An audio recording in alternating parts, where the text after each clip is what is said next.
So good morning everyone. তো আমরা সেদিন গেছিলাম আইরিটোলা যুবকবৃন্দতে।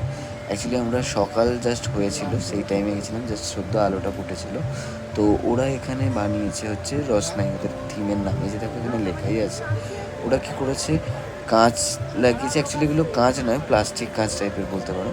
তার উপর দিয়ে এত রং বেরঙের আলো দিয়েছে, প্লাস রং বেরঙের কালারফুল যে কাঁচগুলো দিয়েছে, ওতে ওই টাইমটা এত সুন্দর দেখতে লাগছে। আশা করি রাতেও আরও ভালো দেখতে লাগতো, মানে যখন অন্ধকার ছিল। আমরা তো অ্যাকচুয়ালি হালকা লাইট চলে এসছে তখন, সেই টাইমটায় গেছি। আর এই যে ঝাড়টা দেখতে পাচ্ছ, ঝাড়টা পুরোটাই কাঁচের জার দিয়ে করা। আমাদের যে বয়াম জারে সে আচার থাকে, মানে বিস্কুট ফিস্কুট থাকে যে জারে, সেই জার দিয়ে এই ঝাড়টাকে করেছে। মানে এত সুন্দর লাগছে। আর তখন না হালকা বৃষ্টি এর আগে হয়েছে, তো থেমেও ছিল। সেই টাইমে হালকা হালকা এই যে এতে জল লেগেছিল, সেই জলগুলো গায়ে পড়ছিল, সেটা বোঝা যাচ্ছিল।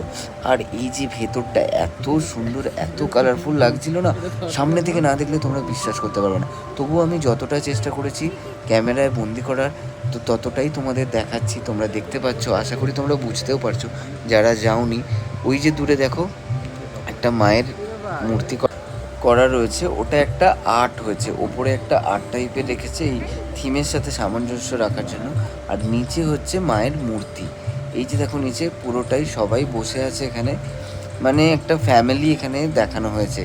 সবাই একে অন্যের সাথে মানে হাসি খুশিতে গল্প করছে, এরকম টাইপের বসে আছে।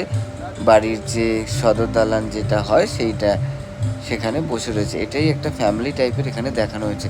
খুব সুন্দর প্রতিমা, পুরো একদম মানে মানুষের যেরকম রূপ হয় তার সাথে পুরো একদম প্রতিমাকে মিলিয়ে দিয়েছে। আলাদা করে মনে হচ্ছে না যে এটা দুর্গা প্রতিমা লাগছে, ঠিক আছে, এটা নর্মাল